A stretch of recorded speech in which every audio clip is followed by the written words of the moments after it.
ਕਿਹੜੇ ਪੇਜ ਤੇ ਤੁਸੀਂ ਦੱਸ ਦਿਓ ਮੈਨੂੰ, ਹਨਾ ਮੈਨੂੰ ਪਤਾ ਨਹੀਂ। ਹਾਂਜੀ ਗੁੱਡ ਮਾਰਨਿੰਗ ਸਰ। ਅੱਜ ਅਸੀਂ ਕਰਾਂਗੇ ਸੀ ਹਰਫੀ ਕਰਨੀ ਹੈ ਅੱਜ ਅਸੀਂ ਜੀਮ ਤੇ ਦੂਜੀ ਸੀ ਹਰਫੀ ਹੈ ਤੇ ਜੀਮ ਹੈਗਾ ਉਹਦਾ ਲੈਟਰ। ਤੇ ਮੈਂ ਸਟਾਰਟ ਕਰ ਦੇਣਾ। ਤੇ ਜੀਮ ਜੋਸ਼ ਆਇਆ ਐਜ਼ ਏ ਜਿਹੜਾ ਡਾਇਲੌਗ ਚੱਲਦਾ ਪਿਆ ਦੂਜੀ ਹਰਫੀ ਦਾ ਰਾਜੇ ਦੀ ਪੂਰਨ ਨਾਲ ਗੱਲਬਾਤ ਤੇ ਹੁਕਮ ਤੇ ਕਤਲ ਦਾ ਹੁਕਮ, ਇਹ ਬੈਕਗ੍ਰਾਉਂਡ ਚੱਲਦਾ ਪਿਆ ਉਹਦਾ ਨਾ।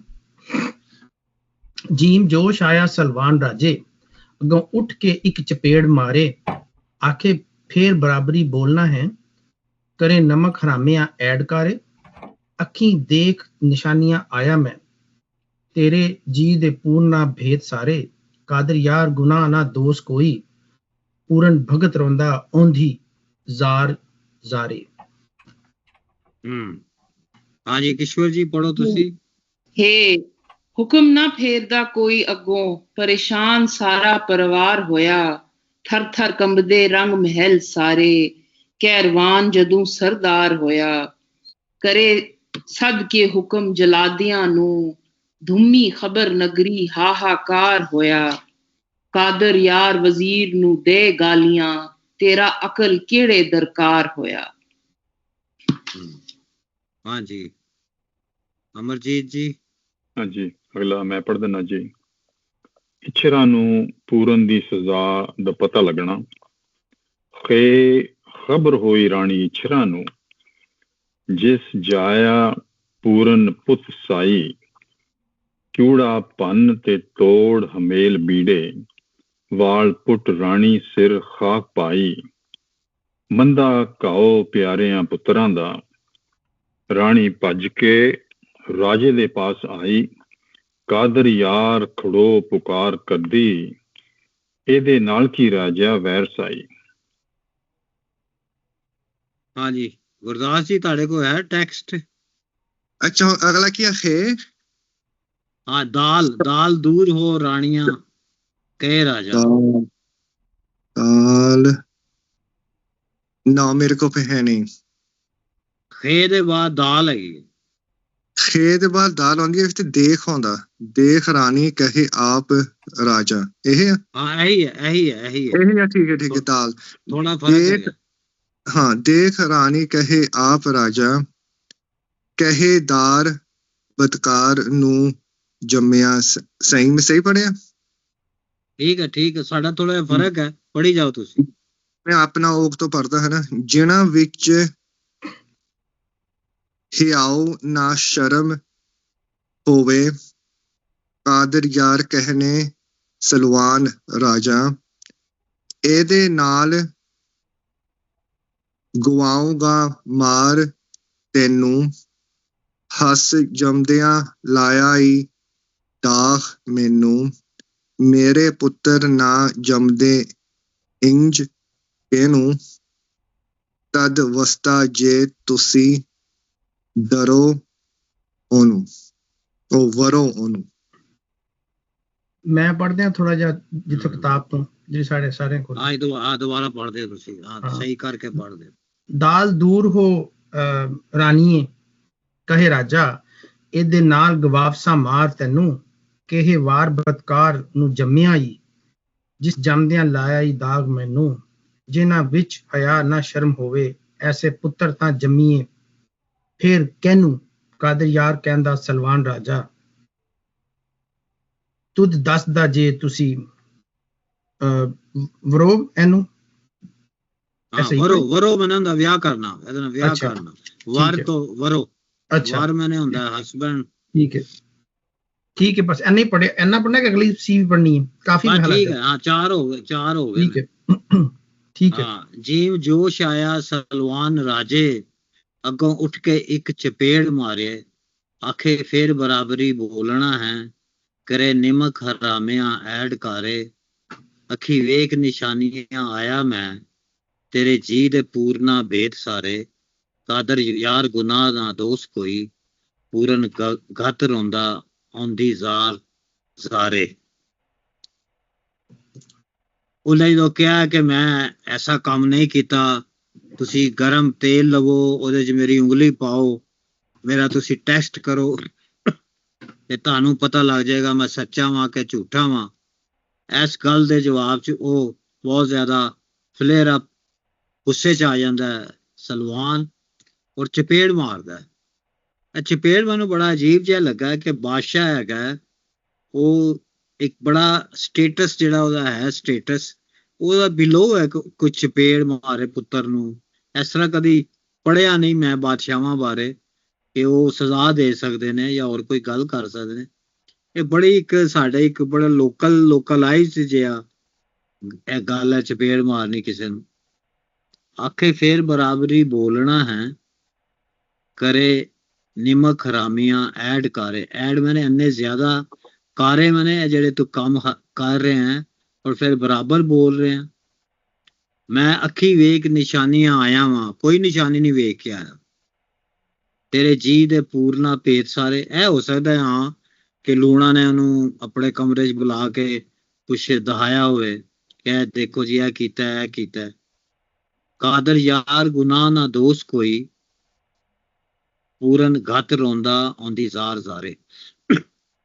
ਕਾਦਰ ਯਾਰ ਜਿਹੜਾ ਫਿਰ ਅਸੀਂ ਮੁਸਲਸਲ ਦੇਖਿਆ ਕਿ ਉਹ ਪੂਰਨ ਦੀ ਸਾਈਡ ਲੈ ਰਿਹਾ ਹੈ ਤੇ ਉਹ ਕਹਿੰਦਾ ਕਿ ਉਹਦਾ ਕੋਈ ਜਿਹੜਾ ਹੈ ਉਹਦਾ ਕੋਈ ਦੋਸ਼ ਨਹੀਂ ਹੈ, ਕੋਈ ਕਸੂਰ ਨਹੀਂ ਹੈ, ਔਰ ਲਗਾਤਾਰ ਘੱਟ ਮੈंने ਬਹੁਤ ਜ਼ਿਆਦਾ ਰੋ ਰਿਹਾ, ਮੂੰਹ ਸੁੱਟ ਕੇ ਥੱਲੇ ਜ਼ਾਰ ਜ਼ਾਰ ਰੋ ਰਿਹਾ।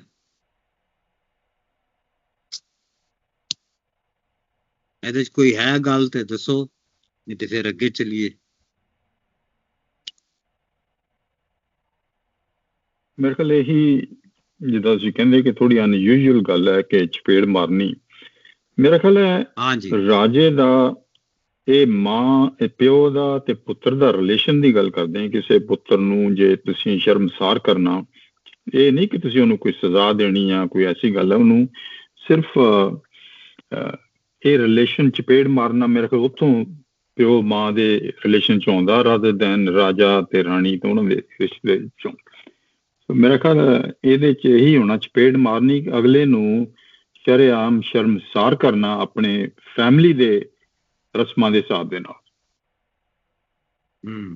ਮੈਂ ਸਮਝਦਾ ਸੀ ਇਸ ਤਰ੍ਹਾਂ ਗੱਲ ਹੋ ਸਕਦੀ। ਦੂਸਰਾ ਉਹ ਜਿਹੜਾ ਬਾਦਸ਼ਾਹ ਹੈ, ਬਾਦਸ਼ਾਹ ਤੇ ਹੈਗਾ ਹੀ ਹੈ, ਲੇਕਿਨ ਉਹ ਬਾਦਸ਼ਾਹ ਵੀ ਤੇ ਐਸੇ ਕਲਚਰ 'ਚ ਹੀ ਹੈ ਨਾ ਜਿਸ ਕਲਚਰ ਦੇ ਵਿੱਚ ਚਪੇੜ ਮਾਰਨਾ ਵੱਡਿਆਂ ਦਾ ਛੋਟਿਆਂ ਨੂੰ ਇੱਕ ਨਾਰਮਲ ਐਟੀਟਿਊਡ ਹੈ ਪੇਰੈਂਟਸ ਦਾ। ਅਸੀਂ ਬਚਪਨ ਤੋਂ ਹਜ਼ਾਰਾਂ ਸਾਲਾਂ ਤੋਂ ਪੜ੍ਹਦੇ ਵੀ ਆਏ ਹਾਂ, ਵੇਖਦੇ ਹੁਣ ਵੀ ਇੰਝ ਹੀ ਹੈ ਕਿ ਗੁੱਸੇ 'ਚ ਆ ਕੇ ਪਿਓ ਵੱਲ ਜਿਹੜਾ ਉਹ ਜਾਂ ਫਾਦਰ ਜਿਹੜਾ ਉਹ ਬੱਚੇ ਨੂੰ ਚਪੇੜ ਮਾਰ ਦਿੰਦਾ ਗੁੱਸੇ 'ਚ। ਤੇ ਉਹ ਇੱਕ ਜਿਹੜਾ ਨਾਲੇ ਫਿਜ਼ੀਕਲ ਵਾਇਲੈਂਸ ਜਿਹੜਾ ਸਾਡੇ ਕਲਚਰ ਦੇ ਵਿੱਚ ਸ਼ਾਇਦ ਇਹ ਵੀ ਇੱਕ ਇੰਡੀਕੇਟਿਵ ਹੈ ਕਿ ਸਾਡੇ ਕਲਚਰ ਦੇ ਜਿਹੜਾ ਫਿਜ਼ੀਕਲ ਵਾਇਲੈਂਸ ਹੈ ਉਹ ਕਿੰਨਾ ਜ਼ਿਆਦਾ ਹੈ, ਔਰ ਉਹਦੀ ਜ਼ਿਆਦਾ ਹੁੰਦੀ ਹੈ ਨਿਸ਼ਾਨੀ ਹੈ ਕਿ ਜਿਹੜੇ ਮਾਂ ਬਾਪ ਬੇਟਾ ਤੇ ਉਹਨਾਂ 'ਚ ਵੀ ਇਹ ਵਾਇਲੈਂਸ ਜਿਹੜਾ ਇੰਨਾ ਆਮ ਹੈ। ਆਈ ਥਿੰਕ ਇਹ ਵੀ ਉਹ ਇੰਡੀਕੇਸ਼ਨ ਹੋ ਰਿਹਾ ਕਿ ਸਾਡੇ ਕਲਚਰ ਦੇ ਵਿੱਚ ਵਾਇਲੈਂਸ, ਭਾਵੇਂ ਕੋਈ ਰਿਸ਼ਤਾ ਕਰੀਬੀ ਹੈ ਤੇ ਭਾਵੇਂ ਰਿਸ਼ਤਾ ਨਹੀਂ ਹੈਗਾ, we are very violent people. ਤੇ ਉਹ ਜਿਹੜਾ ਰਾਜਾ ਉਹ ਵੀ ਤੇ ਐਸੇ ਕਲਚਰ ਦੇ ਚੋਂ ਹੀ ਹੈਗਾ ਨਾ, ਬਾਹਰੋਂ ਤੇ ਆਇਆ ਨਹੀਂ, ਇੰਪੋਰਟ ਹੋਇਆ। I think that's good indicative. अपनों भरा दरबार भी था ना, उस दरबार ही उसकी बुलाया, जिसका मतलब है कि सारे हों तकसन फिर तो एक पब्लिक ह्यूमिलिएशन भी थी। हाँ मेरा सिर्फ यह पॉइंट से जद ਉਹਦੇ ਹੱਥ ਪੈਰ ਕੱਟਣ ਦਾ ਉਹਨੇ ਹੁਕਮ ਦੇਣਾ ਅੱਗੇ ਜਾ ਕੇ, ਇਹ ਚਪੇੜ ਮਾਰਨ ਦਾ ਤੇ ਕੋਈ ਤੁਕ ਨਹੀਂ ਬਣਦਾ। ਚਪੇੜ ਜਦ ਉਹ ਅੱਗੇ ਜਾ ਕੇ ਉਹਨੇ ਰਿਟਰਨ ਆਰਡਰ ਕਰਨਾ, ਉਹਦਾ ਬਾਦਸ਼ਾਹ ਦਾ ਕੰਮ ਹੈ ਰਿਟਰਨ ਕਾਰਡ। ਉਹ ਖੁਦ ਉਹਨੂੰ ਵਾਇਲੈਂਸ ਤੇ ਨਹੀਂ ਕਰਨੀ ਚਾਹੀਦੀ ਬਾਦਸ਼ਾਹ ਨੂੰ। ਥੋੜਾ ਜਿਹਾ ਮੈਨੂੰ ਲੱਗਾ ਸੀ ਜਾਂ ਕਾਦਰ ਯਾਰ ਹੈ ਦੱਸਣਾ ਚਾਹ ਰਿਹਾ ਕਿ ਜਿਹੜਾ ਸਲਵਾਨ ਹੈ ਉਹ ਇੰਨਾ ਲੋ ਲੈਵਲ ਦਾ ਬੰਦਾ, ਇੰਨਾ ਚੀਫਸਟਰ ਹੈ ਕਿ ਉਹ ਚਪੇੜ ਵੀ ਮਾਰ ਸਕਦਾ ਆਪਣੇ ਪੁੱਤਰ ਨੂੰ। Very unlikely of a king. और आई थिंक ਜਿਹੜੀ ਦਰਬਾਰ ਨਹੀਂ ਹੈ ਇੱਕ ਰਾਜੇ ਦੀ ਸ਼ਾਨ ਹੋਣੀ, ਉਸਨੇ ਤੇ ਖਿਲਾਫ ਹੈ। ਇਹ ਗੱਲ ਤੁਸੀਂ ਸਹੀ ਆਖਣੇ ਪਿਓ ਕਿ ਉਹ ਦੋ ਗੱਲਾਂ ਇੱਥੋਂ ਨਿਕਲਦੀਆਂ। ਇੱਕ ਤੇ ਉਹ ਜਿਹੜਾ ਰਾਜਾ ਸਲਵਾਨ ਹੈ ਉਹ ਐਡਾ ਕੋਈ ਸਿਵਲਾਈਜ਼ਡ ਰਾਜਾ ਨਹੀਂ ਹੈਗਾ ਜਿਹਨੂੰ ਕੋਈ ਐਟੀਕੇਟਸ ਤੇ ਮੈਨਰਸ ਦਾ ਦਰਬਾਰ ਦਾ ਕੋਈ ਐਡਾ ਹੋਵੇ। ਬੜਾ ਇੱਥੋਂ ਪਤਾ ਲੱਗਦਾ ਕਿ ਬੜਾ ਰੂਡ ਔਰ ਬੜਾ ਐਰੋਗੈਂਟ ਹੈ, ਨੰਬਰ 1। ਨੰਬਰ 2, ਦਰਬਾਰ ਦੇ ਜਿਸ ਤਰ੍ਹਾਂ ਹਿਊਮਿਲੀਏਟ ਕਰਨ ਦਾ ਮਤਲਬ ਹੈ ਕਿ he has no feelings whatsoever that would normally exist between a father and a son. ਪਰ ਆਪਣੇ ਜਿਹੜੀ ਚਪੇੜ ਮਾਰਨੀ, ਥੱਪੜ ਮਾਰਨਾ, ਇਹ ਆਮ ਹੀ ਦੁਨੀਆ ਸਾਰੇ ਕਹਿ ਦਿੰਦੇ ਆ, ਮਾਨਣਾ ਬੇਸ਼ੱਕ ਵੀ ਨਾ ਹੋਵੇ, ਇਹ ਆਪਣੀ ਹੁੰਦੀ ਗੱਲ ਆ ਕਿ ਥੱਪੜ ਮਾਰਨਾ, ਆਹ ਗੱਲ ਕਰਨੀ ਹੈ ਨਾ, ਚਪੇੜ ਮਾਰੂ ਹਨਾ, ਇਹ ਆਮ ਪਿੰਡਾਂ 'ਚ ਯੂਜ਼ ਕਰਦੇ ਆ।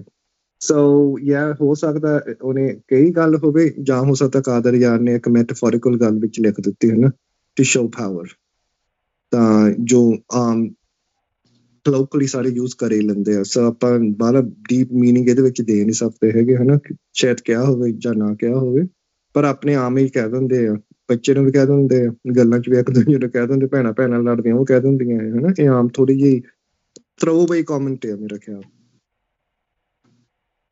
ਮੇਰੇ ਖਿਆਲ ਕਲੀਅਰ ਹੈ, ਅੱਗੋਂ ਉੱਠ ਕੇ ਇੱਕ ਚਪੇੜ ਮਾਰਾਂਗਾ ਨਹੀਂਗਾ, ਕਿਉਂ ਰੁਜ਼ਬੈਰ ਸਾਹਿਬ ਕਲੀਅਰ ਨਹੀਂ ਇੱਥੇ ਥੋੜਾ ਜਿਹਾ? ਠੀਕ ਹੈ, ਮਾਰਿਆ ਕਿ ਮਾਰਾਂਗਾ? ਨਹੀਂ, ਮਾਰੀ ਉਹਨੇ, he slapped, he got up ਦਾ ਮਤਲਬ ਹੈ ਉਹਨੇ ਮਾਰ ਦਿੱਤੀ ਹੈ, ਮਾਰ ਦਿੱਤੀ ਹੈ। he did, ਅੱਛਾ ਮਾਰ ਦਿੱਤੀ ਹੈ, ਜਿੱਦਾਂ ਕਹਿਣ ਦਾ ਮਤਲਬ ਹੈ ਕਿਹਾ ਨਹੀਂ, ਮਾਰ ਦਿੱਤੀ ਹੈ। ਓਕੇ, ਹਾਂਜੀ, ਮਾਰੇ ਦਾ ਮਤਲਬ ਮਾਰ ਦਿੱਤੀ ਹੈ, ਮਾਰੇਗਾ ਨਹੀਂ। ਉਹ ਠੀਕ ਹੈ। ਹਾਂ ਜੀ, ਅੱਗੇ ਹਾਂ ਚਲੋ ਕਰੋ ਜੀ। ਇਹ ਕਹਿ ਸਕਦੇ ਕਿ ਰਾਜੇ ਨੇ ਅੱਖੀਂ ਦੇਖ ਨਿਸ਼ਾਨੀਆਂ ਆਇਆ ਮੈਂ। ਐਕਚੁਅਲੀ ਐਵੀਡੈਂਸ ਦੀ ਜਿਹੜੀ ਆਪਾਂ ਪਿੱਛੇ ਗੱਲ ਕਰਦੇ ਸੀ ਨਾ, ਕਿ ਉਹਦੀਆਂ ਵੰਗਾਂ ਟੁੱਟ ਗਈਆਂ ਤੇ ਉਹਦੇ ਬਾਂਹ ਦੇ ਉੱਤੇ ਜਿਹੜਾ ਕੋਈ ਦਾਗ ਵੀ ਮਾੜਾ ਮੋਟਾ ਪੈ ਗਿਆ, ਉਹ ਨਿਸ਼ਾਨੀਆਂ, ਉਹ ਐਵੀਡੈਂਸ ਰਾਜਾ ਕਹਿੰਦਾ ਮੈਂ ਦੇਖ ਆਇਆ, ਕਿ ਇਹਦੇ ਵਿੱਚ ਤੂੰ ਐਵੇਂ ਜ਼ਿਆਦਾ ਨਮਕ ਹਰਾਮੀਆਂ ਕੀਤੀਆਂ, ਮੈਂ ਨਿਸ਼ਾਨੀਆਂ ਦੇਖ ਆਇਆ, ਐਵੀਡੈਂਸ ਦੇਖ ਆਇਆ, ਇਹ ਤੂੰ ਜਿਹੜੀ ਅੱਗੇ ਸਫਾਈ ਦੇਣ ਦੀ ਕੋਸ਼ਿਸ਼ ਕਰ ਰਿਹਾ, ਤੂੰ ਚੁੱਪ ਕਰ। ਠੀਕ ਹੈ, ਸਹੀ ਕਹਿ ਰਹੇ, ਸਹੀ ਕਹਿ ਰਹੇ। ਹਾਂ ਜੀ, ਆਪਣੇ ਕਿਸ਼ੋਰ ਜੀ ਤੁਸੀਂ ਅਗਲਾ ਬੰਦ ਪੜੋ। ਹੈ ਹੁਕਮ।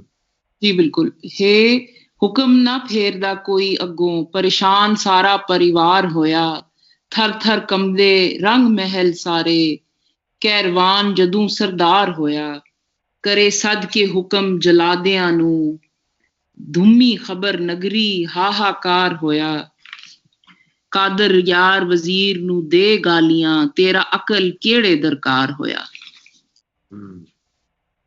ਇਹ ਹੁਕਮ ਨਾ ਫੇਰਦਾ ਕੋਈ ਅੱਗੋਂ, ਕੋਈ ਜਿਹੜਾ ਹੈ ਬਾਦਸ਼ਾਹ ਦਾ ਹੁਕਮ ਦੀ ਨਾਫਰਮਾਨੀ ਨਹੀਂ ਕਰ ਸਕਦਾ, ਇਨਕਾਰ ਨਹੀਂ ਕਰ ਸਕਦਾ। ਪਰੇਸ਼ਾਨ ਸਾਰਾ ਪਰਿਵਾਰ ਹੋਇਆ। ਪਰਿਵਾਰ ਤੇ ਅਸੀਂ ਜ਼ਿਆਦਾ ਬੋਲਨੇ ਆ ਫੈਮਿਲੀ ਵਾਸਤੇ, ਲੇਕਿਨ ਇੱਥੇ ਇਹਨਾਂ ਨੇ ਥੱਲੇ ਮਤਲਬ ਦਿੱਤਾ ਹੈ ਦਰਬਾਰ ਦੇ ਲੋਕ ਔਰ ਸਟਾਫ ਜਿਹੜਾ ਅਮਲਾ ਹੈ ਬਾਦਸ਼ਾਹ ਦਾ, ਉਹ ਸਾਰਾ ਪਰੇਸ਼ਾਨ ਹੋਇਆ। ਥਰ ਥਰ ਕੰਬਦੇ ਰੰਗ ਮਹਿਲ ਸਾਰੇ, ਕਹਿਰਵਾਨ ਜਦੋਂ ਸਰਦਾਰ ਹੋਇਆ, ਕਰੇ ਸਦ ਕੇ ਹੁਕਮ ਜਲਾਦਿਆਂ ਨੂੰ, ਤੁਮੀ ਖਬਰ ਨਗਰੀ ਹਾਹਾਕਾਰ ਹੋਇਆ। ਹਾਹਾਕਾਰ ਹੋਇਆ, ਬਹੁਤ ਜ਼ਿਆਦਾ ਸ਼ੋਰ ਪੈ ਗਿਆ, ਹਾਏ ਹਾਏ ਲੋਕੀ ਕਰਨ ਲੱਗ ਪਏ, ਬਹੁਤ ਜ਼ਿਆਦਾ, ਜਿਵੇਂ ਕਿਸੇ ਨਾਲ ਕੋਈ ਜ਼ਿਆਦਤੀ ਹੋ ਰਹੀ ਹੈ, ਕਿਸੇ ਨਾਲ ਬਹੁਤ ਜ਼ਿਆਦਾ ਜ਼ੁਲਮ ਹੋ ਰਿਹਾ ਹੈ, ਹਾਹਾਕਾਰ ਮਚ ਗਈ। ਕਾਦਰ ਯਾਰ ਵਜ਼ੀਰ ਨੂੰ ਦੇ ਗਾਲੀ, ਗਾਲੀ ਲਫ਼ਜ਼ ਹੈ, ਤੇਰਾ ਅਕਲ ਕਿਹੜੇ ਦਰਕਾਰ ਹੋਇਆ। ਵਜ਼ੀਰ ਨੂੰ ਵੀ ਉਹਨੇ ਗਾਲਾਂ ਦੇ ਦਿੱਤੀਆਂ ਨੇ ਕੱਢ ਕੇ, ਕਿ ਜਿਹੜਾ ਤੂੰ ਕਿੱਥੇ ਹੈਗਾ, ਇੱਧਰ ਫੌਰਨ ਹਾਜ਼ਰ ਹੋ, ਉਹਨੂੰ ਸਜ਼ਾ ਦੇਣੀ ਹੈ। ਤੇ ਪੂਰਾ ਜਿਹੜਾ ਹੈ ਮਹਿਲ, ਜਿਹੜੇ ਨੇ ਅਮਲਾ ਜਿਹੜਾ ਹੈ, ਪੂਰੇ ਜਿਹੜਾ ਬਾਜ਼ਾਰ ਹੈ, ਸ਼ਹਿਰ ਹੈ, ਉਹਦੇ ਚ ਖੱਪ ਹੈਗੀ ਹੈ ਕਿ ਬਾਦਸ਼ਾਹ ਜਿਹੜਾ ਹੈ ਕਹਿਰਵਾਨ ਹੋ ਗਿਆ।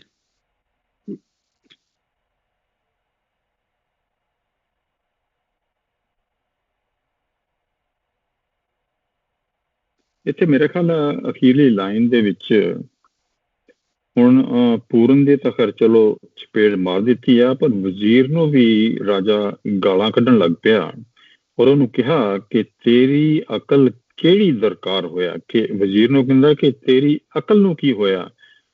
ਔਰ ਵਜ਼ੀਰ ਦੇ ਉੱਤੇ ਵੀ, ਕਿਉਂਕਿ ਮੇਰਾ ਖਿਆਲ ਹੈ ਇਹ ਉਹੀ ਵਜ਼ੀਰ ਹੈ ਜਿਹਨੇ ਪਹਿਲਾਂ ਕਿਹਾ ਸੀਗਾ ਕਿ ਵਿਆਹ ਕਰਾਉਣ ਦੇ ਟਾਈਮ ਤੇ ਪੂਰਨ ਚਲੋ ਹੁਣ ਛੱਡੋ ਗੱਲ, ਅੱਗੇ ਸਮਝ ਜਾਏਗਾ ਵੱਡਾ ਹੋ ਕੇ, ਉਸੇ ਵਜ਼ੀਰ ਨੂੰ ਸ਼ਾਇਦ ਕਹਿ ਰਿਹਾ ਕਿ ਤੇਰੀ ਇਹ ਜਿਹੜਾ ਫਾਉਲ ਪਲੇ ਨਾਂ ਦੀ ਦਰਕਾਰ ਮਾੜਾ ਕੰਮ ਜਿਹੜਾ ਤੇਰੀ ਅਕਲ ਨੂੰ ਇਹ ਕੀ ਹੋਇਆ। ਮੇਰੇ ਖਿਆਲ ਰਾਜਾ ਸਸਪੈਕਟ ਕਰਦਾ ਕਿ ਇਹਦੇ ਵਿੱਚ ਕਿਸੇ ਕਿਸਮ ਦੀ, ਹੁਣ ਕਹਿੰਦਾ ਕਿ ਤੂੰ ਇਹਦੀ ਸਾਈਡ ਲੈਂਦਾ ਸੀ, ਤੇਰਾ ਕੋਈ ਇੰਟੀਰੀਅਰ ਮੋਟਿਵ ਹੋ ਸਕਦਾ ਵਜ਼ੀਰ ਦਾ ਵੀ ਇਹਦੇ ਵਿੱਚ। ਸੋ ਦੁਰਾਕਾਰ ਮਤਲਬ ਮਾੜਾ ਕਾਰ, ਤੇਰੀ ਅਕਲ ਨੂੰ ਇਹ ਮਾੜਾ ਕੰਮ ਤੇਰੀ ਅਕਲ ਨੇ ਕੀਤਾ। ਸੋ ਮੇਰੇ ਖਿਆਲ ਵਜ਼ੀਰ ਤੇ ਵੀ ਡਾਊਟ ਬਹੁਤ ਜ਼ਿਆਦਾ ਸ਼ੁਰੂ ਹੋ ਗਈ ਹੈ। ਦੂਸਰਾ ਹੈਗਾ ਮਰਜੀਤ ਜੀ, ਜਦੋਂ ਬਾਦਸ਼ਾਹ ਨੂੰ ਗੁੱਸਾ ਆਉਂਦਾ ਹੈ ਜਾਂ ਇਹ ਵੀ ਇੱਕ ਉਹਦੀ ਸ਼ਾਨ ਦਾ, ਉਹਦੇ ਰੁਤਬੇ ਦਾ ਹਿੱਸਾ ਹੈ ਕਿ ਉਹ ਵਜ਼ੀਰਾਂ ਨੂੰ ਵੀ ਝਾੜਾਂ ਪਾਉਂਦੇ ਨੇ ਆਪਣੇ ਨਾ। ਇਹਦਾ ਮਤਲਬ ਹੁੰਦਾ ਕਿ ਮੈਂ ਹੁਣ ਇੰਨੇ ਜ਼ਿਆਦਾ ਗੁੱਸੇ 'ਚ ਹਾਂ ਕਿ ਮੈਂ ਹੁਣ ਕਿਸੇ ਨੂੰ ਨਹੀਂ ਛੱਡਾਂਗਾ। ਉਹ ਅਮਲਾ ਵੀ ਕੰਬਣ ਲੱਗ ਪੈਂਦਾ ਤੇ ਵਜ਼ੀਰ ਵੀ ਕੰਬਣ ਲੱਗ ਪੈਂਦੇ ਨੇ। ਤੇ ਉਹ ਇੱਕ ਜਿਹੜੀ ਹੈ ਇਹ ਵੀ ਇੱਕ ਪ੍ਰੋਟੋਕੋਲ ਦਾ ਹਿੱਸਾ ਹੈ ਕਿ ਉਹ ਕਿਸੇ ਵਜ਼ੀਰ ਨੂੰ ਝਾੜ ਪਾ ਦੇ ਜਾਂ ਹੋਰ ਕਿਸੇ ਬੰਦੇ ਨੂੰ ਜਿਹੜਾ ਹੈ ਗੁੱਸਾ, ਉਹ ਜਿਹੜਾ ਵੀ ਉਹਦੇ ਸਾਹਮਣੇ ਆਏਗਾ, ਅਸਲ ਗੁੱਸਾ ਤੇ ਹੋਰ ਕਿਸੇ ਤੇ ਹੈ, ਲੇਕਿਨ ਹਰ ਪਾਸੇ ਉਹ ਹਰ ਇੱਕ ਬੰਦੇ ਨਾਲ ਜਿਹੜਾ ਹੈ ਉਹ ਇੱਕ ਤਰ੍ਹਾਂ ਦਾ ਜਿਹੜਾ ਬੰਦਾ ਹਰ ਕੋਈ ਥ੍ਰੈਟਨ ਜਿਹਾ ਮਹਿਸੂਸ ਕਰ ਰਿਹਾ, ਪਤਾ ਨਹੀਂ ਮੈਨੂੰ ਹੀ ਨਾ ਕੁਝ ਕਹਿ ਦੇਵੇ ਬਾਦਸ਼ਾਹ। ਤੇ ਇਹ ਵੀ ਇੱਕ ਸਟਾਈਲ ਜਿਹਾ ਹੁੰਦਾ ਹੈ ਉਹਨਾਂ ਦਾ, ਡਰਾਉਣ ਦਾ, ਇੱਕ ਹੈਬਤ ਪਾਉਣ ਦਾ, ਲੋਕਾਂ ਦੇ ਉੱਤੇ ਪੂਰਾ ਇੱਕ ਆਪਣਾ ਗ੍ਰੈਂਜਰ, ਆਪਣੀ ਸ਼ੋਅ ਕਰਨੀ ਹੈ, ਆਪਣਾ ਸਾਰੀ ਜਿਹੜਾ ਦਬਦਬਾ ਔਰ ਸ਼ਾਨ ਸ਼ੌਕਤ ਔਰ ਸਾਰਾ ਜਿਹੜਾ ਹੈ ਉਹਦਾ ਹਿੱਸਾ ਹੈ ਕਿ ਉਹ ਬਹੁਤ ਜ਼ਿਆਦਾ ਗੁੱਸੇ ਦੇ ਵਿੱਚ ਕੋਈ ਜਿਹੜਾ ਡਰਦੇ ਮਾਰੇ ਉਹਦੇ ਅੱਗੇ ਗੱਲ ਨਹੀਂ ਕਰਦਾ। ਹਾਂ, ਮੈਂ ਇਸ ਜਗ੍ਹਾ ਤੋਂ ਕਹਿ ਰਿਹਾ ਸੀ ਕਿ ਵਜ਼ੀਰ ਨੇ ਜੋ ਪਹਿਲਾਂ ਵੀ ਸਾਈਡ ਲਈ ਸੀ, ਰਾਜੇ ਨੇ ਜਦੋਂ ਕਿਹਾ ਨਾ ਵਿਆਹ ਕਰਾਉਣਾ ਤੇ ਉਹਨੂੰ ਪੂਰਨ ਨਹੀਂ ਮੰਨਿਆ, ਤੇ ਇੱਕ ਵਜ਼ੀਰ ਸੀਗਾ, ਮੇਰੇ ਖਿਆਲ ਸ਼ਾਇਦ ਉਹੀ ਵਜ਼ੀਰ ਹੋ ਗਿਆ, ਜਿਹਨੇ ਕਿਹਾ ਸੀ ਕੋਈ ਗੱਲ ਨਹੀਂ, ਇਸ ਗੱਲ ਨੂੰ ਛੱਡੋ, ਅੱਗੇ ਮਤਲਬ ਸਮਝ ਜਾਏਗਾ। ਮੇਰਾ ਖਿਆਲ ਹੈ ਉਸੇ ਗੱਲ ਨੂੰ ਮੇਰੇ ਖਿਆਲ ਉਹਦੇ ਦਿਲ 'ਚ ਸ਼ਾਇਦ ਦੁਬਾਰਾ ਰਾਜੇ ਦੇ ਫਿਰ ਆਈ ਹੈ। ਪਰ ਐਨੀਵੇਜ਼ ਮਗਰ ਇਹ ਮਤਲਬ ਇਹ ਮਜ਼ੇਦਾਰ ਗੱਲ ਜਿਹੜੀ ਹੈ ਉਹ ਇਹ ਹੀ ਹੈ ਕਿ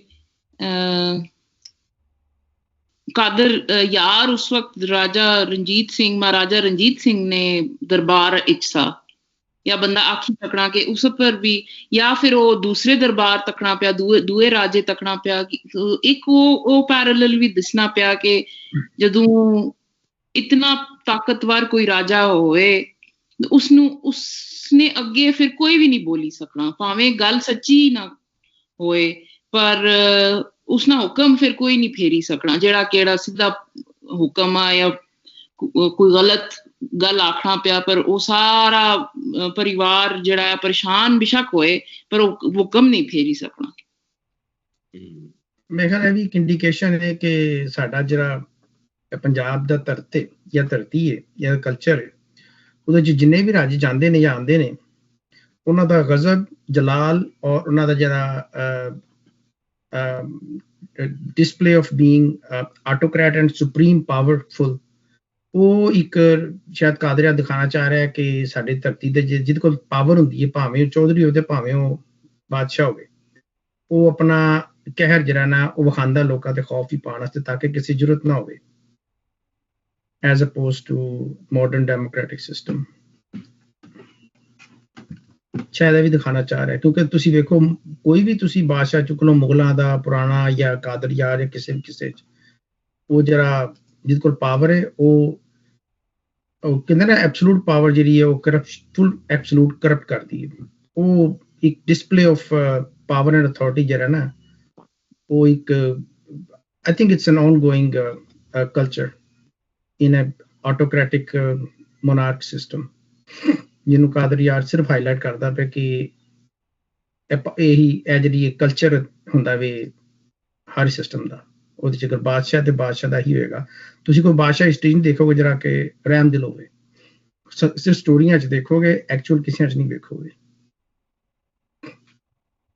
ਅੱਛਾ, ਮੈਂ ਜਿਹੜੀ ਇਹ ਪੜ੍ਹ ਰਿਹਾ ਨਾ ਇੱਥੇ ਨੁਸਖਾ, ਉਹਦੇ ਵਿੱਚ ਦਰਕਾਰ ਦਾ ਮਤਲਬ ਲਿਖਿਆ ਕਿ ਕਿਸੇ ਨੂੰ ਕਿਸੇ ਨਾਲ ਮਨੋਰਥ ਹੈ, ਕੋਈ ਇੰਟੀਰੀਅਰ ਮੋਟਿਵ ਹੈ, ਮਨੋਰਥ ਆ, ਲੋੜ ਹੈ ਕਿਸੇ ਦੀ, ਤੇਰੀ ਅਕਲ ਕਿਹੜੇ ਦਰਕਾਰ ਹੋਇਆ ਕਿ ਤੇਰੀ ਅਕਲ ਨੂੰ ਜਾਂ ਤੈਨੂੰ ਕੋਈ ਇੰਟੀਰੀਅਰ ਮਨੋਰਥ ਹੈ, ਮਨੋਰਥ ਲਫ਼ਜ਼ ਲਿਖਿਆ ਦਰਕਾਰ ਦਾ, ਕਿ ਰਾਜੇ ਪੈਰਾਨੋਇਡ ਹੁੰਦੇ ਨੇ, ਤੁਹਾਨੂੰ ਪਤਾ ਕਿ ਹਮੇਸ਼ਾ ਉਹਨਾਂ ਨੂੰ ਡਰ ਇਹੀ ਹੁੰਦਾ, ਭਾਵੇਂ ਆਪਣਾ ਪੁੱਤਰ ਹੋਵੇ, ਰਾਣੀਆਂ ਹੋਣ, ਵਜ਼ੀਰ ਹੋਣ, ਕਿਸੇ ਨੂੰ ਪੈਰਾਨੋਇਡ ਹੁੰਦੇ ਆ।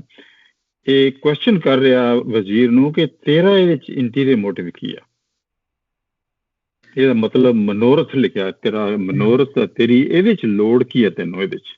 ਹਾਂ, ਇਹ ਦਰਕਾਰ ਦਾ ਮਤਲਬ ਵੈਸੇ ਸਾਡਾ ਜਿਹੜਾ ਅਰਬੀ ਦਾ ਫਾਰਸੀ ਦਾ ਲਫ਼ਜ਼ ਹੈ, ਜ਼ੁਬੈਰ ਸਾਹਿਬ ਕਨਫਰਮ ਕਰਨ ਕਿ ਇਹਦਾ ਮਤਲਬ ਹੁੰਦਾ ਜ਼ਰੂਰਤ, ਰਿਕੁਆਇਰਡ, ਲੋੜ ਜਿਹਨੂੰ ਅਸੀਂ ਪੰਜਾਬੀ ਚ ਕਹਿੰਦੇ ਆ। ਤੇਰੀ ਕੀ ਜ਼ਰੂਰਤ ਹੈ ਇਹਦੇ ਚ? ਹਾਂਜੀ, ਤੈਨੂੰ ਇਸ ਚੀਜ਼ ਦੀ ਕਾਹਦੀ ਲੋੜ ਸੀ, ਕੀ ਜ਼ਰੂਰਤ ਪੈ ਗਈ ਸੀ ਤੈਨੂੰ, ਤੂੰ ਇਹ ਕੀਤਾ। ਇਹਨੇ ਵਜ਼ੀਰ ਨੂੰ ਕਿਸ ਚੀਜ਼ ਦੀ ਲੋੜ ਪੈ ਗਈ ਸੀ? ਮਤਲਬ ਇਨ ਅਦਰ ਵਰਡ, ਜਿਵੇਂ ਤੁਸੀਂ ਕਿਹਾ ਨਾ ਕਿ ਦੱਸ ਤੇਰਾ ਅਲਟੀਰੀਅਰ ਮੋਟਿਵ ਕੀ ਸੀ, what caused you to do this?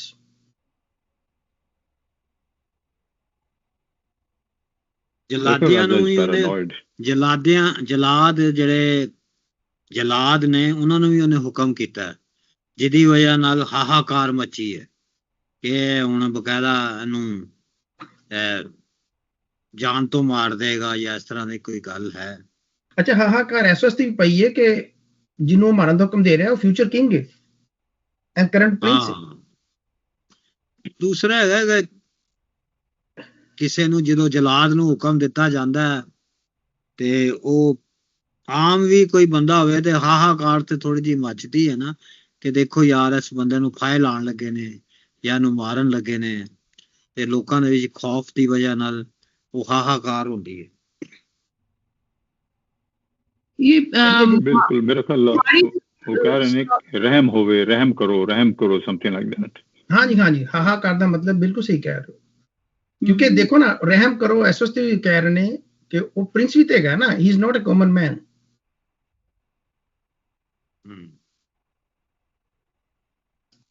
ਪਰ ਮਾੜੀ ਸੋਚ ਜ਼ੁਬੈਰ ਸਾਹਿਬ ਇੱਕ ਜ਼ਰਾ ਜ਼ਿਆਦਾ ਇੰਟਰਸਟਿੰਗ ਗੱਲ ਪਰ ਗਸ਼ਨੀ ਪਈ, ਹਾਲਾਂਕਿ ਇਸ ਸਟੋਰੀ ਤੇ ਬੜੀ ਸਿੰਪਲ ਚੱਲਣੀ ਪਈ ਕਿ ਇਹ ਰਾਜਾ ਸਲਵਾਨ ਤੁਸੀਂ ਆਖਣੇ ਸੀ ਉਹ ਮਤਲਬ ਏਂਸ਼ੀਐਂਟ ਹਿਸਟਰੀ ਦੂਸਰੀ ਤੀਸਰੀ ਸਦੀ ਨਾ ਸਮਝਿਆ ਗਸ਼ਨਾ, ਏਂਸ਼ੀਐਂਟ ਅਸਾਨੀ ਹਿਸਟਰੀ ਸਮਝੀ ਗਸ਼ੀ ਨਾ ਟਾਈਮ ਪੀਰੀਅਡ।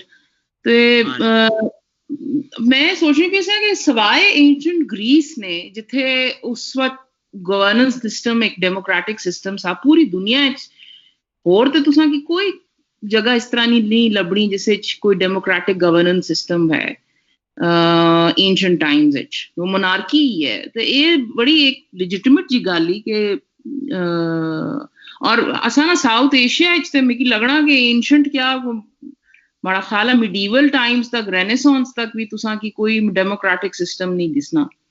तो ये बड़ी एक इंटरेस्टिंग गल ही कि शायद असानी मिजाज ऐसे या असानी सोसाइटीज ऐसी या कल्चर ऐसा आया या पता नहीं क्या कि असां की ये अथॉरिटेरियन सिस्टम चंगे भी लगने। बहरहाल ठीक है, लेकिन बहरहाल छोटी जी गल है कि अजकल ਜਿਵੇਂ ਸਾਡੇ ਚੀਫ ਮਿਨਿਸਟਰ ਹੈ ਔਰ ਜਦੋਂ ਕੈਬਨਿਟ ਮੀਟਿੰਗ ਹੁੰਦੀ ਹੈ, ਸਾਡੀ ਮਰੀਮ ਨਵਾਜ਼ ਨੂੰ ਤੁਸੀਂ ਲੈ ਲਓ ਜਾਂ ਪੰਜਾਬ ਦੇ ਜਿਹੜੇ ਚੀਫ ਮਿਨਿਸਟਰ ਨੇ, ਉਹ ਜਦੋਂ ਉਹਨੂੰ ਲੱਗਦਾ ਹੈ ਕੋਈ ਕੰਮ ਉਹਨੇ ਕਿਹਾ ਸੀ ਉਹ ਕੰਮ ਨਹੀਂ ਹੋਇਆ ਔਰ ਗੁੱਸਾ ਕਰਦਾ ਹੈ ਉਹ, ਔਰ ਉਹ ਝਾੜਾਂ ਪੈਂਦੀਆਂ ਨੇ ਬਿਊਰੋਕ੍ਰੇਸੀ ਨੂੰ ਜਾਂ ਕਿਸੇ ਮਿਨਿਸਟਰ ਨੂੰ, ਉਹ ਸਾਰੀ ਕੈਬਨਿਟ ਜਿਹੜੀ ਹੈ ਉਹ ਡਰ ਜਾਂਦੀ ਹੈ ਕਿ ਪਤਾ ਨਹੀਂ ਹੁਣ ਚੀਫ ਮਿਨਿਸਟਰ ਕਿਹਨੂੰ ਸਸਪੈਂਡ ਕਰ ਦੇਗਾ, ਕਿਹਨੂੰ ਡਿਸਮਿਸ ਕਰ ਦੇਗਾ। ਤੇ ਇਹ ਜਿਹੜੀ ਅਥਾਰਟੀ ਹੈ ਔਰ ਇਹਦਾ ਜਿਹੜਾ ਸਾਰਾ ਹੈ ਰੋਬ, ਉਹ ਅੱਜ ਵੀ ਕਾਇਮ ਦਾਇਮ ਹੈ। ਉਸੇ ਤਰ੍ਹਾਂ ਉਹਦੀ ਸ਼ਕਲ ਬਦਲ ਗਈ ਹੈ, ਉਹ ਲੈਜੀਟੀਮੇਟ ਹੋ ਗਈ ਹੈ, ਡੈਮੋਕ੍ਰੈਟਿਕ ਹੋ ਗਈ ਹੈ। ਟਰੰਪ ਨੂੰ ਤੁਸੀਂ ਵੇਖ ਲਓ, ਟਰੰਪ ਜਦੋਂ ਗੁੱਸਾ ਕਰਦਾ ਹੋਏਗਾ ਸਈਦ ਸਾਹਿਬ, ਤੇ ਫਿਰ ਕੁਛ ਨਾ ਕੁਛ ਤੇ ਹੁੰਦਾ ਹੋਏਗਾ ਨਾ। ਇਹ ਮੇਰੇ ਖਿਆਲ ਇੱਕ ਅਲੱਗ ਬਹਿਸ ਹੈ, ਇਹ ਜਿਹਨੂੰ ਅਸੀਂ ਕਹਿੰਦੇ ਨਾ ਕਿ ਡੈਮੋਕ੍ਰੈਟਿਕ ਐਟੀਟਿਊਡਸ, ਇਹ ਕੁਛ ਹੋਰ ਨਹੀਂ, ਬਸ ਨਵਾਂ ਲਬਾਦਾ ਹੈਗਾ। ਜਿਹੜੇ ਤੁਹਾਡੇ ਇੰਟੀਰੀਅਰ ਡੀਪ ਇਮੋਸ਼ਨਲ ਐਟੀਟਿਊਡਸ ਤੇ ਕਹਿੰਦੇ ਨਾ ਰਿਐਕਸ਼ਨਸ, ਉਹ they are very much same. ਤਾਂ ਹੀ ਤੇ ਹੁਣ ਤੱਕ ਅਸੀਂ ਪੀਸ ਨਹੀਂ ਲਿਆ ਸਕੇ ਦੁਨੀਆ 'ਚ। I think let's move on. ਤੇ ਅਮਰਜੀਤ ਰਾਣੇ ਚਲੋ ਜੀ ਅੱਗੇ ਮੂਵ ਕਰਨੇ ਅਸੀਂ। ਅਮਰਜੀਤ ਜੀ ਤੁਸੀਂ ਪੜੋ ਇਛਰਾ ਨੂੰ ਪੂਰਨ ਦੀ ਸਜ਼ਾ ਦਾ ਪਤਾ ਲੱਗਣਾ। ਅੱਛਾ ਜੀ, ਇਹ ਹੈਗਾ ਸਾਡੇ 7 ਨੰਬਰ ਹੈਗਾ ਬੰਦ।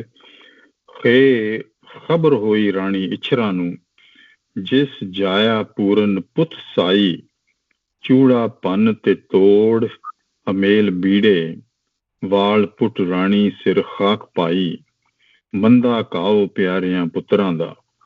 ਰਾਣੀ ਭੱਜ ਕੇ ਰਾਜੇ ਦੇ ਪਾਸ ਆਈ, ਕਾਦਰ ਯਾਰ ਖਲੋ ਪੁਕਾਰ ਕਰਦੀ, ਇਹਦੇ ਨਾਲ ਕੀ ਰਾਜਿਆ ਵੈਰ ਸਾਈ। ਹਾਂਜੀ, ਹੁਣ ਪਹਿਲਾ ਡਾਇਲੌਗ ਉਹਦਾ ਹੋਇਆ ਆਪਣੇ ਪੁੱਤਰ ਨਾਲ, ਬਾਦਸ਼ਾਹ ਨੂੰ, ਤੇ ਉਹਨੇ ਸਿਰਫ ਤਾਨਾ ਦਿੱਤਾ ਜਾਂ ਮਹਿਣਾ ਮਾਰਿਆ ਕਿ ਤੇਰੀ ਅਕਲ ਨੂੰ ਕੀ ਹੋ ਗਿਆ ਸੀ।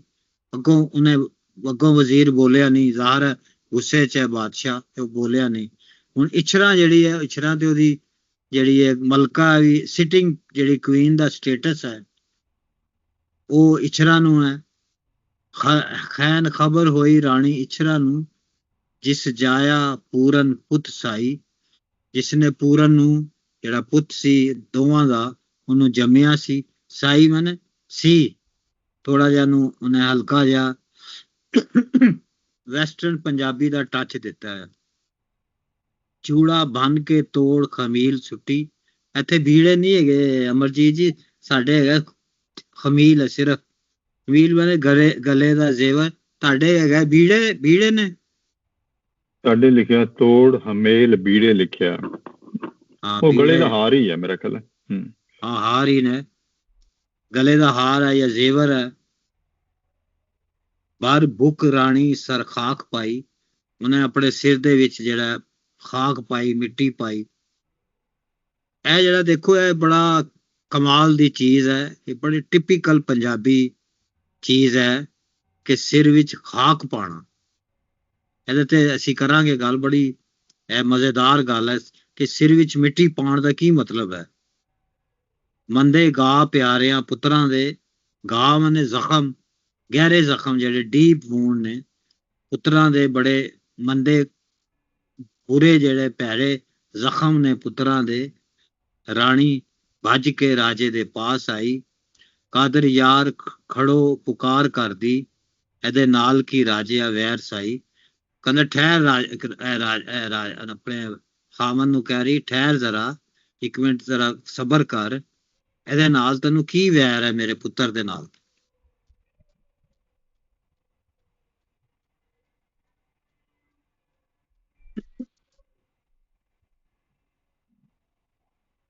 ਸਈਦ ਸਾਹਿਬ ਉਹ ਇਹ ਜਿਹੜਾ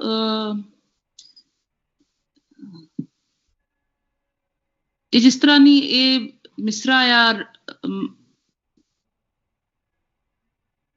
ਮੰਦੇ ਘਾ ਪਿਆਰਿਆਂ ਪੁੱਤਰਾਂ ਦੇ, ਇਸ ਤਰ੍ਹਾਂ ਮੁਹੰਮਦ ਬਖਸ਼ ਦਾ ਵੀ ਤਾਂ ਕੋਈ ਥਿਆ ਨਾ, ਮੰਦੇ ਘਾ ਪਿਆਰਿਆਂ ਪੁੱਤਰਾਂ ਦੇ। ਮੀਆਂ ਮੁਹੰਮਦ ਬਖਸ਼ ਤੇ ਮੇਰੀ ਇੰਨੀ ਕੋਈ ਸਟੱਡੀ ਨਹੀਂ ਗਿਆ ਆਪਸ ਦੀ ਗੱਲ, ਸੌਰੀ, ਲੇਕਿਨ ਹੋਏਗਾ। ਮੀਆਂ ਮੁਹੰਮਦ ਬਖਸ਼ ਨੇ ਕੋਈ ਚੀਜ਼ ਛੱਡੀ ਨਹੀਂ। ਮੇਰਾ ਤੁਸੀਂ ਤੇ ਮੇਰੇ ਜ਼ਹਿਨ ਚ ਨਿਕਲ ਗਿਆ, ਮੈਨੂੰ ਇਹ ਪਤਾ ਤੇ ਹੈ ਸ਼ੇਰ ਦਾ। ਉਹ ਜਿਹੜਾ ਜਿਸ ਨਾਲ ਮਿਸਰਾ ਆਇਆ ਮਾਵਾਂ ਠੰਡੀਆਂ ਛਾਵਾਂ, ਉਸ ਤੋਂ ਪਹਿਲੂ ਭਰਾਵਾਂ ਨਾਲ ਵੀ ਕੁਝ ਥਿਆ ਮਾੜਾ ਖਿਆਲ ਆ। ਮਦੀਆ ਹੁੰਦੀ ਨਾ, ਮਦੀਆ ਨੂੰ ਯਾਦ ਸੀ ਉਹ। ਪਰ ਇਹ ਜਿਹੜਾ ਪੁੱਤਰਾਂ ਨਾਲ ਜਿਹੜਾ ਪਿਆਰ ਆ, ਉਹ ਵੀ ਇਹ ਪੰਜਾਬੀ ਕਲਚਰ ਨਾਲ ਬੜਾ ਖਾਸ ਇੱਕ ਐਸਪੈਕਟ ਆ।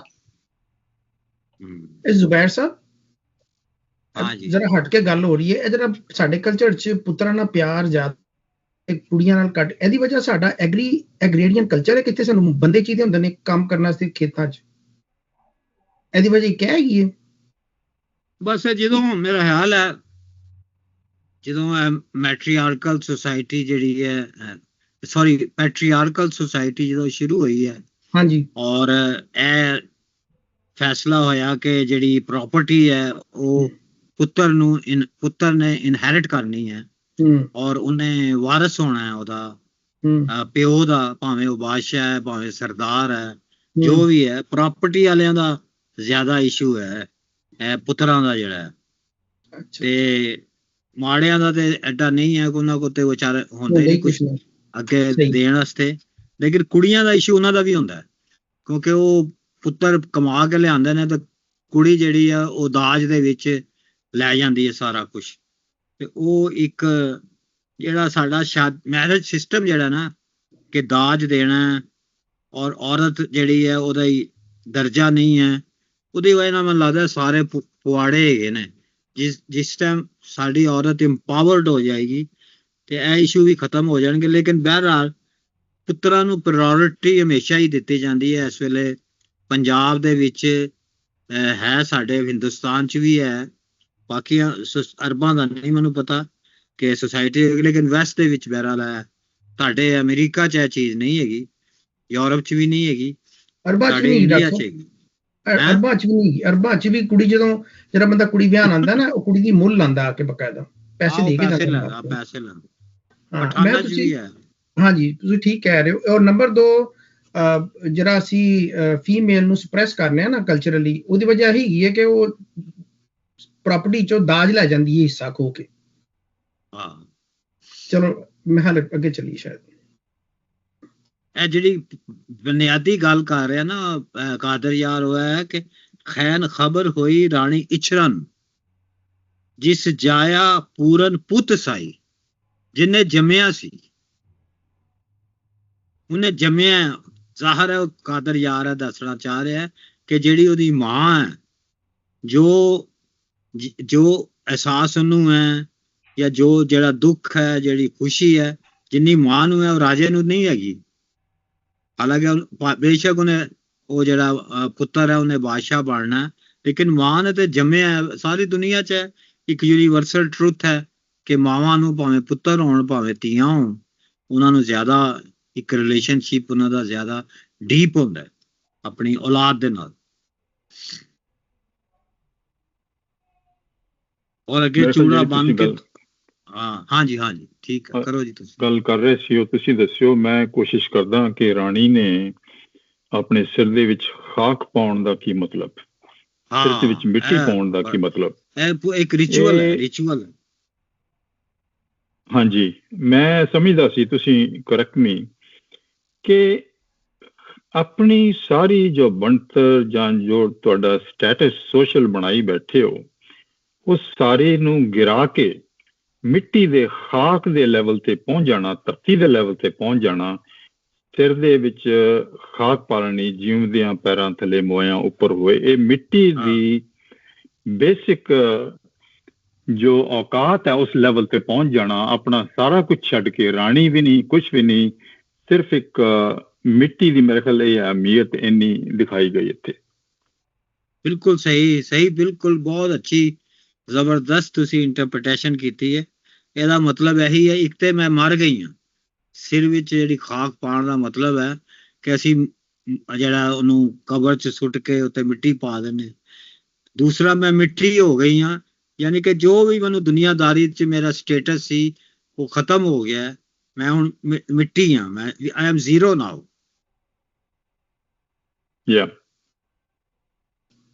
ਔਰ ਇਹ ਮਿੱਟੀ ਤਾਂ ਬਿਲਕੁਲ ਬੇਸਿਕ ਚੀਜ਼ ਵੀ ਆ ਮਿੱਟੀ। ਤੇ ਦੂਸਰੇ, ਇਹ ਸਾਰਾ ਕੁਝ ਆਪਣਾ ਛੱਡ ਕੇ ਜੋ ਵੀ ਤੁਸੀਂ ਬਣਾਇਆ ਜ਼ਿੰਦਗੀ ਦੇ ਅੰਦਰ, ਅਮੀਰੀ ਗਰੀਬੀਆਂ, ਜੋ ਕੁਝ ਬਣਾ ਕੇ ਅਖੀਰ ਤੁਹਾਡੇ ਮਿੱਟੀ ਦੇ ਲੈਵਲ ਤੇ ਤੁਸੀਂ ਪਹੁੰਚਣਾ, ਇਹ ਵੀ ਗੱਲ ਨਾਲ ਹੀ ਹੈ।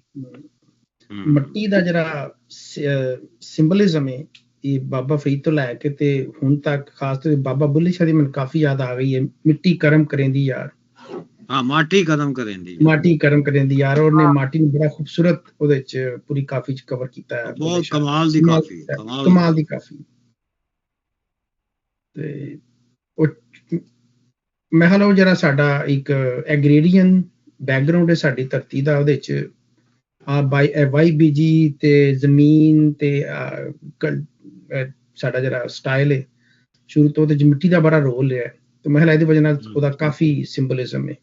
ਜਦ ਕਿ ਤੁਸੀਂ ਅਗਰ ਵੈਸਟ 'ਚ ਵੇਖੋ, ਜਿੱਥੇ ਕਿ ਬਰਫ਼ਾਂ ਪੈਂਦੀਆਂ ਨੇ ਜਾਂ ਸਾਰਾ ਸਾਲ ਸਰਦੀ ਹੁੰਦੀ ਹੈ, ਉੱਥੇ ਐਗਰੀਰੀਅਨ ਨਹੀਂ ਕਲਚਰ ਹੈਗਾ, ਉਹਦੇ ਤੁਹਾਨੂੰ ਜ਼ਾਹਿਰ ਸਿੰਬਲਿਜ਼ਮ ਡਿਫਰੈਂਟ ਮਿਲੇਗਾ।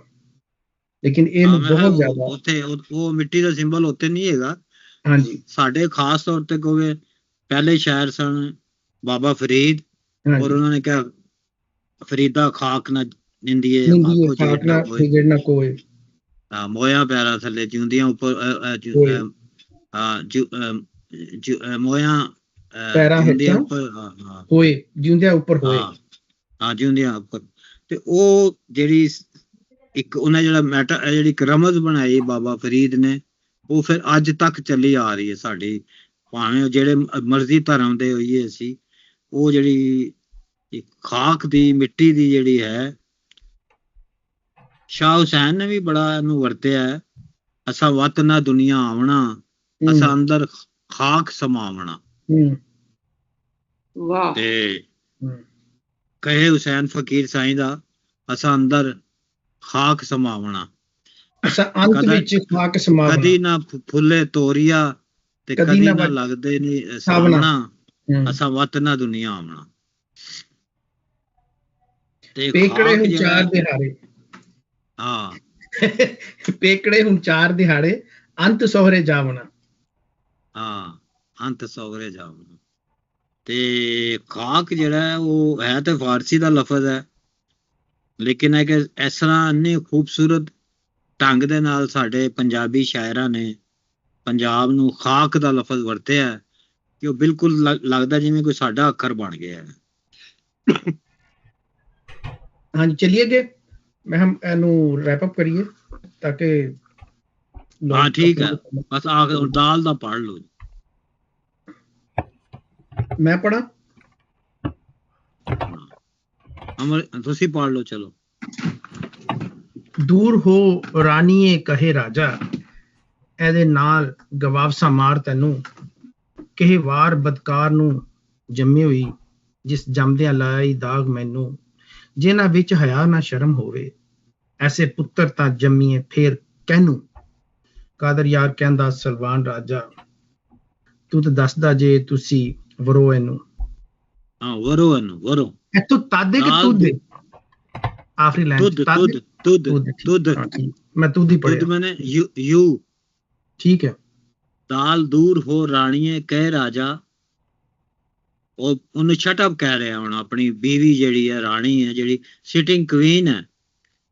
ਜਿਹੜੀ ਲੂਣਾ ਹੈ ਉਹ ਸਿਟਿੰਗ ਕੁਈਨ ਨਹੀਂ ਹੈ। ਸਿਟਿੰਗ ਜਿਹੜੀ ਹੈ ਫਸਟ ਲੇਡੀ, ਉਹ ਇਛਰਾ ਹੈ।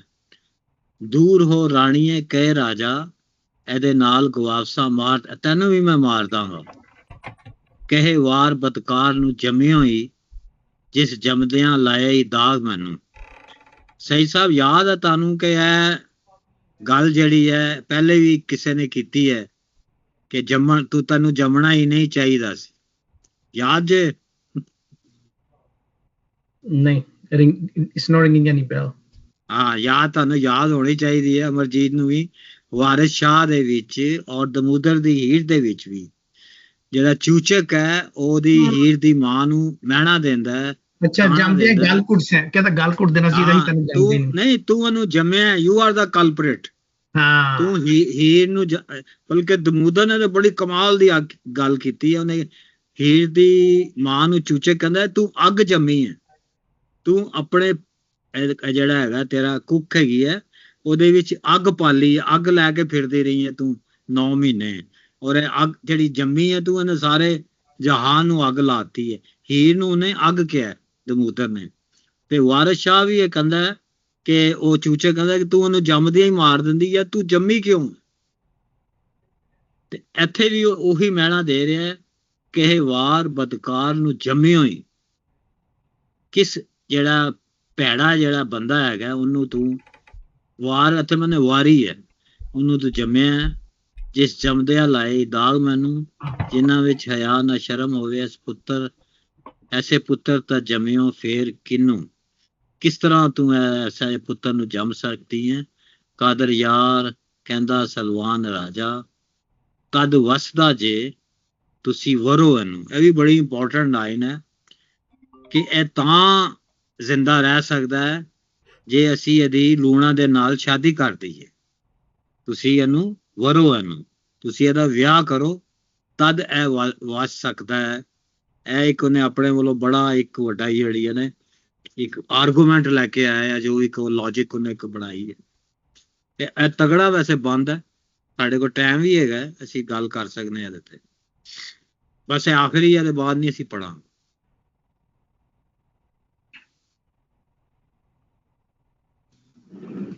ਬੜਾ ਖੂਬਸੂਰਤ ਬੰਦ ਹੈ ਜੀ, ਕਿਉਂਕਿ ਉਹ ਮਾਂ ਬਣ ਕੇ ਰਾਜੇ ਸੂ ਫਰਿਆਦ ਕਰਨੀ ਪਈ। ਉਹ ਰਾਣੀ ਸ਼ਾਇਦ ਨਹੀਂ ਬਣਨੀ ਪਈ, ਔਰ ਮਾਂ ਬਣੀ ਫਰਿਆਦ ਕਰਨੀ ਪਈ। ਤੇ ਉਹ ਵੀ ਉਸਨੂੰ ਜਵਾਬ ਜਿਹੜਾ ਆ ਉਹ ਰਾਜਿਆਰ ਨਹੀਂ ਦੇਣਾ ਪਿਆ, ਉਸकी ਆਖਣਾ ਪਿਆ ਕਿ ਤੂੰ ਜੰਮਿਆ ਇਹ। ਤੇ ਉਹ ਵੀ ਪਿਓ ਬਣੀ ਜਾਂ ਉਸਨਾ ਖਸਮ ਬਣੀ ਜਵਾਬ ਦੇਣਾ ਪਿਆ। तो ये ਜਿਹੜੇ ਪਰਸਨਲ ਰਿਲੇਸ਼ਨਸ਼ਿਪਸ ਹੈ ਨਾ ਉਹ ਸਾਹਮਣੇ ਅਸਣੇ ਪੇ।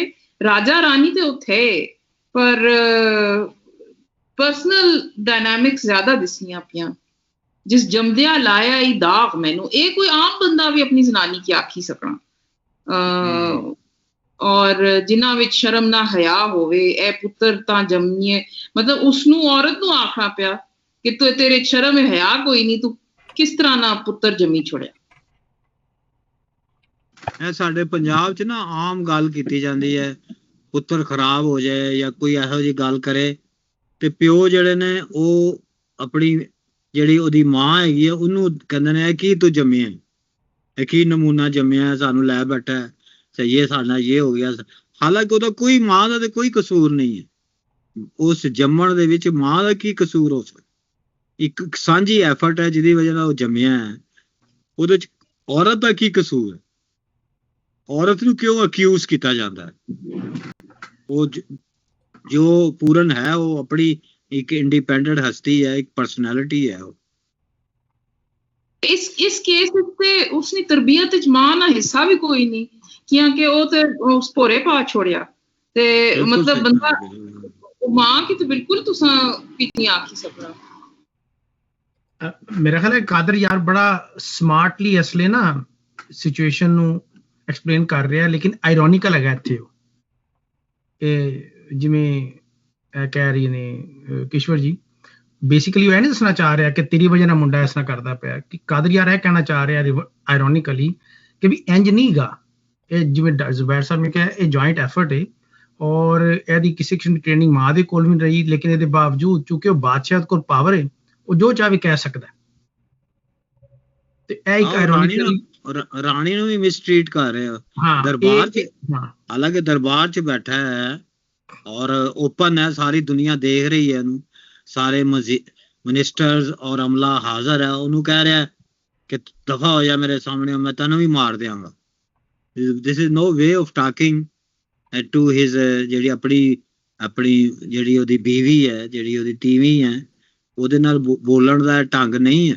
ਭਾਵੇਂ ਤੂੰ ਸਜ਼ਾ ਦੇ ਰਿਹਾ ਆਪਣੇ ਪੁੱਤਰ ਨੂੰ, ਉਹਨੂੰ ਚੰਡ ਮਾਰੀ ਹੈ, ਔਰ ਜਿਸ ਤਰ੍ਹਾਂ ਫਲੇਅਰ ਅਪ ਹੋ ਕੇ ਇਸ਼ਰਾ ਨੂੰ ਜਵਾਬ ਦੇ ਰਿਹਾ, ਉਸ ਤੋਂ ਲੱਗਦਾ ਕਿ ਇਸ਼ਰਾ ਦਾ ਵੀ ਕੋਈ ਇੰਨਾ ਜ਼ਿਆਦਾ ਸਟੇਟਸ ਨਹੀਂ ਰਿਹਾ।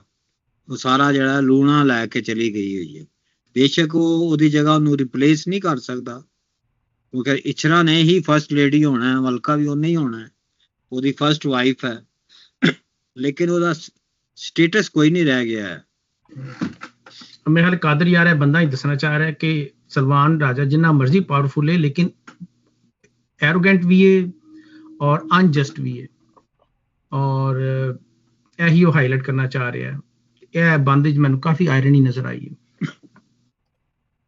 हाँ जी गुरदास जी।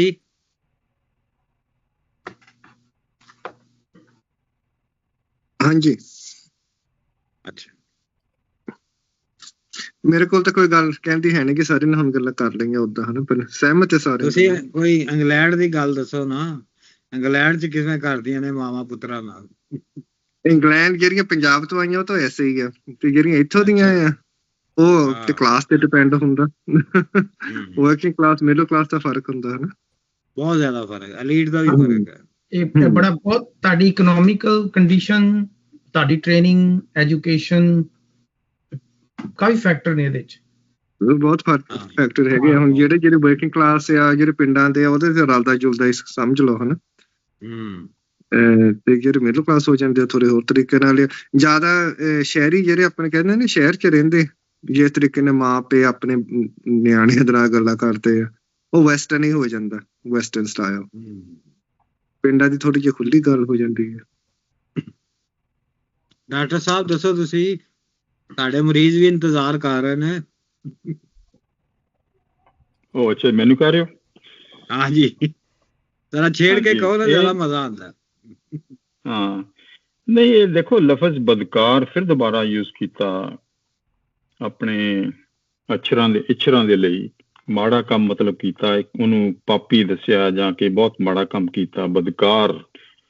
ਔਰ ਜਿਹੜੀ ਗੱਲ ਕਹਿ ਰਹੇ ਸੀ ਨਾ ਕਿ ਆਪਣੀ ਸੁਸਾਇਟੀ ਦੇ ਵਿੱਚ ਰਾਜਾ ਮਹਾਰਾਜਾ ਵਿੱਚ ਤਾਂ ਖਾਸ ਕਰਕੇ ਜੋ ਕਸੂਰ ਹਮੇਸ਼ਾ ਔਰਤ ਦਾ ਹੀ ਕੱਢਿਆ ਜਾਂਦਾ, ਹਾਲਾਂਕਿ ਉਹਦਾ ਵੀ ਓਨਾ ਹੀ ਵਿੱਚ ਹਿੱਸਾ ਹੈਗਾ ਰਾਜੇ ਦਾ ਵੀ ਜਿੰਨਾ, ਪਰ ਇੱਛਰਾਂ ਤੇ ਪੂਰਾ ਇਲਜ਼ਾਮ ਲਾ ਰਿਹਾ ਕਿ ਤੇਰੇ ਕਰਕੇ ਹੀ ਸਾਰਾ ਕੁਝ, ਤੈਂ ਹੀ ਜੰਮਿਆ, ਤੇਰਾ ਹੀ ਕਸੂਰ ਆ ਸਾਰਾ। ਹਾਂਜੀ। ਤੇ ਅਖੀਰਲੀ ਲਾਈਨ ਮੈਂ ਦੇਖ ਰਿਹਾ ਸੀ, ਸਾਡੇ ਥੋੜੀ ਜਿਹੀ ਡਿਫਰੈਂਟ ਲਿਖੀ ਆ ਕਿ ਤਦ ਵਸਦਾ ਜੇ ਨਹੀਂ ਕਾਦਰ ਯਾਰ ਕਹਿੰਦਾ ਸਲਵਾਨ ਰਾਜਾ, ਕਿਉਂ ਦਿਸਦਾ ਮਕਰ ਫਰੇਬ ਮੈਨੂੰ। ਸਾਡੇ ਇਸ ਤਰ੍ਹਾਂ ਲਿਖਿਆ ਕਿ ਇਹ ਮੈਨੂੰ ਇਹਦੇ ਵਿੱਚ ਕੋਈ ਮਕਰ ਫਰੇਬ ਨਜ਼ਰ ਆ ਰਿਹਾ ਇਸ ਸਾਰੀ ਹਾਲਤ ਦੇ ਵਿੱਚ। ਉਹਦੇ ਵਿੱਚ ਦੇਖੋ ਵਜ਼ੀਰ ਦੀ ਗੱਲ ਆਈ ਆ, ਪੂਰਨ ਦੀ ਗੱਲ ਆਈ ਆ, ਇੱਛਰਾਂ ਦੀ ਗੱਲ ਆਈ ਆ। ਉਹ ਕਹਿੰਦਾ ਕਿ ਇਹਦੇ ਵਿੱਚ ਇੱਕ ਕਿਸਮ ਦੀ ਸਾਜ਼ਿਸ਼ ਟਾਈਪ ਮੈਨੂੰ ਗੱਲ ਲੱਗਦੀ ਆ।